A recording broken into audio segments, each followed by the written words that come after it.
Coming up on MilCyberSync, it's Cybersecurity Awareness Month, and this branch of the military is poised to improve awareness. Also ahead, the Pentagon is on high alert following an assessment detailing China's space threat. Those stories and more, so get ready to get in sync with MilCyberSync. You're watching the MilCyberSync podcast with Nick Thomas and Layla Guland. Hello and welcome to the MilCyberSync podcast, reporting on the latest events happening in military cyber news. I'm Layla Guland with your host, Nick Thomas. It's great to see you. Good to see you, Layla. How are you doing this week? Doing just fine. I'm doing just fine. I feel lucky because we're not experiencing snow like other parts of the country. I know some other parts are also under some heat advisories as well in the West, so that's pretty weird. I know, it's a mixed bag. Well, this is just a reminder, if you're listening to us on your favorite podcast app, make sure to like and subscribe. And if you're watching us on YouTube channel, click on that notification bell for all our latest posts. And now back to you, Layla. All right, let's dive in. October is Cybersecurity Awareness Month, and the Navy will be joining government and private industry to raise awareness about online security. While the Navy is increasingly reliant on technology and cyberspace to conduct its missions and protect the U.S., a successful cyber intrusion of the Navy's network could jeopardize systems and data that affect nearly every aspect of the Navy's mission.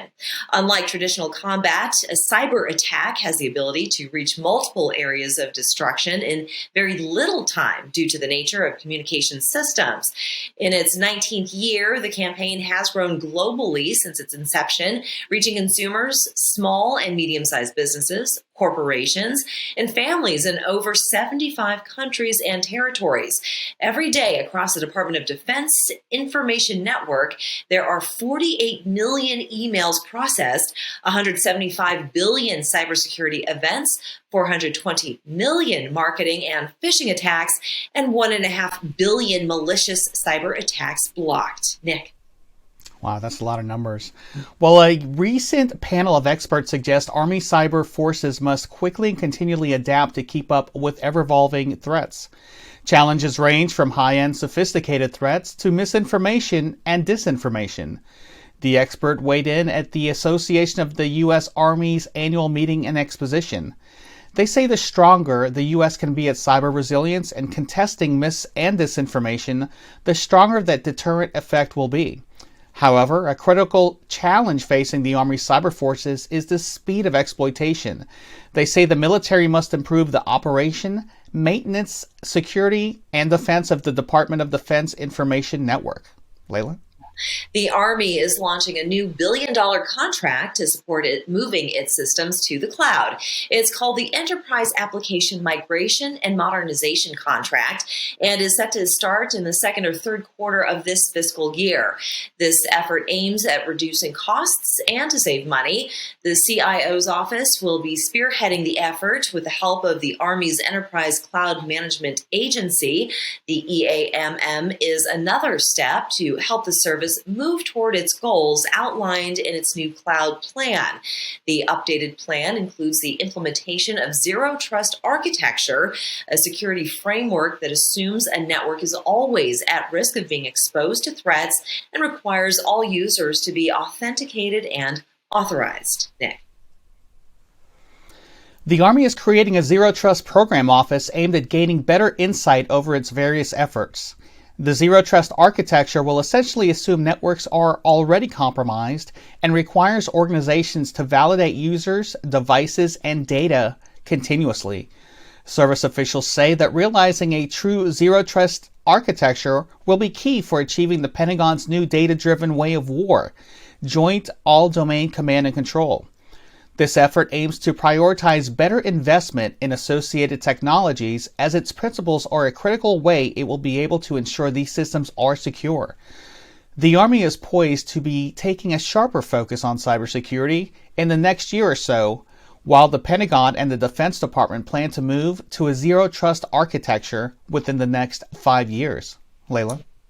Well, a new initiative called Project Linchpin is set to enable an end-to-end conduit where artificial intelligence models and algorithms can be applied and optimized using the Army's data.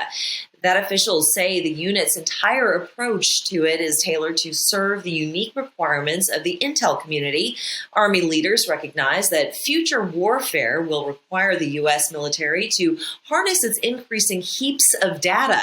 This will be done through ongoing modernization work to advance multi-domain intelligence and allow for ultra-modern data applications to meet that anticipated demand. Project Linchpin was conceptualized and then kicked off roughly a month and a half ago to accelerate the creation of such an end-to-end pipeline. Nick. A mesh network of AI-equipped unmanned service vessels is being created by the U.S. Naval Forces Central Command. These roboships have been equipped with cameras that can keep an eye on what's going on and alert commanders when they detect something notable. This will greatly enhance the sea service's situational awareness in the vast bodies of water near the Middle East. The Navy and its international partners have been heavily experimenting with the tech.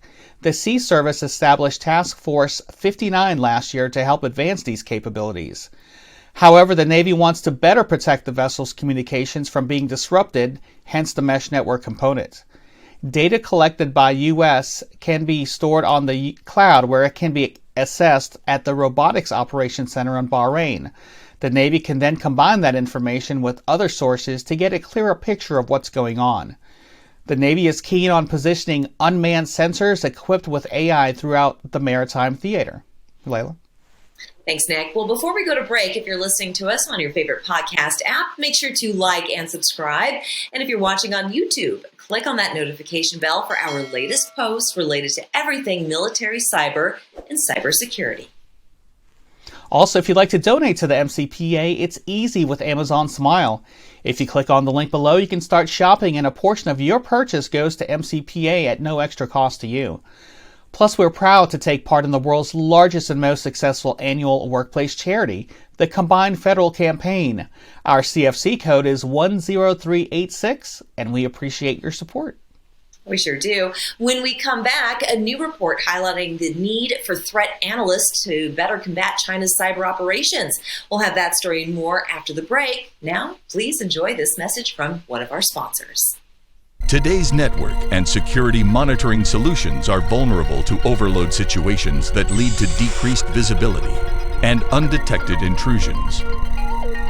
Monitoring applications require hardware to keep up with real-time traffic analysis, making it complex and costly. Your security monitoring solutions may be unable to keep up during cyber attacks or traffic spikes, making intrusion more likely. A new approach is needed to increase network protection and visibility. Axellio simplifies and streamlines your network monitoring for critical security, network, and application analysis. Learn more at axellio.com. Welcome back. China has nearly doubled its number of satellites in orbit over the last 3 years in an effort to mature its space and cyber military components. This escalation is raising concerns among Pentagon leadership. China currently has more than 600 satellites that have many of the same functions of America's fleet, which take pictures, listen, and provide position, navigation, and timing. However, they also connect to the Joint Force and to their weapon systems at greater and greater range, which pose a risk to American military, including the Space Force. U.S. officials say the core of a national defense strategy is integrated deterrence and believes that space has a major role to play in that work. NATO's Assistant Secretary General says space as a domain to watch and now in the future. Layla? A new report is out that highlights the need for threat analysts and chief information security officers to better prepare for cyber threats by understanding the patterns in China's cyber operations.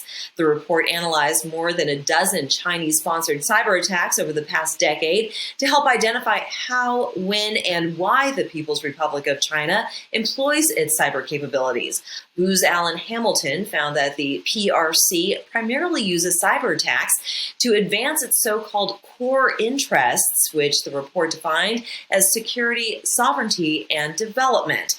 Booz Allen Hamilton's report came out the same day as the release of President Joe Biden's national security strategy, which highlights the need to outcompete China and counter its influence campaigns around the world. Nick.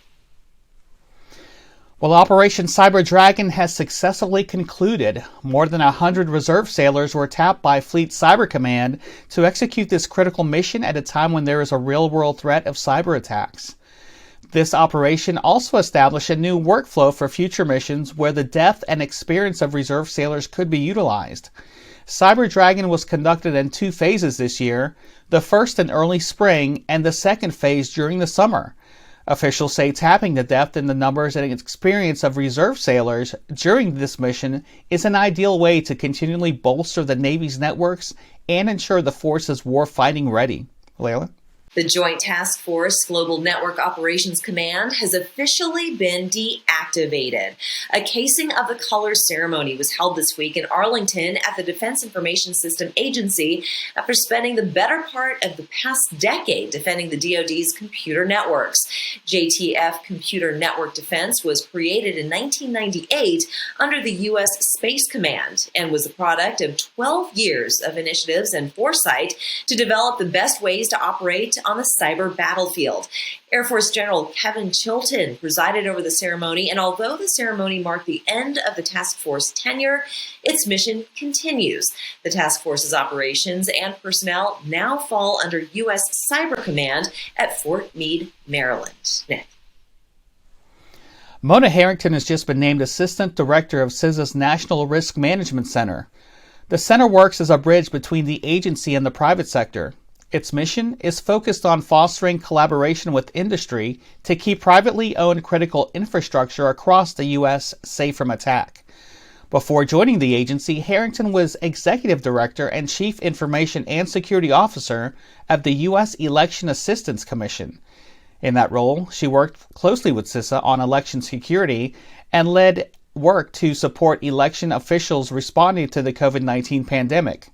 She also has 17 years under her belt in cybersecurity and leadership roles in the U.S. judicial system, including as the Assistant Circuit Executive for IT and Security. Layla? Well, if you're in the car listening and would rather watch, be sure to check us out on our YouTube channel. Find us at Military Cyber Professionals Association or MilCyber.org, and for all our content related to all things military, cyber, and cybersecurity. And be sure to like and subscribe and click on that notification bell for our latest posts. Also, if you'd like to donate to the MCPA, it's easy. There are 2 ways. The first is with Amazon Smile, and by clicking the link below, you can start shopping, and a portion of your purchase will go to MCPA at no extra cost to you. The second is through the Combined Federal Campaign. Even $1 will greatly help our mission. Our CFC code is 10386, and we thank you so much for your support. And we do thank you for your support, and we thank you for watching and listening. You are now in sync with MilCyberSync. On behalf of Nick Thomas and myself, we'll see you next week. This has been the MilCyberSync podcast, brought to you by the Military Cyber Professionals Association. If you're listening to us on your favorite podcast app, make sure to like and subscribe. And if you're watching us on YouTube, click on the notification bell for our latest posts.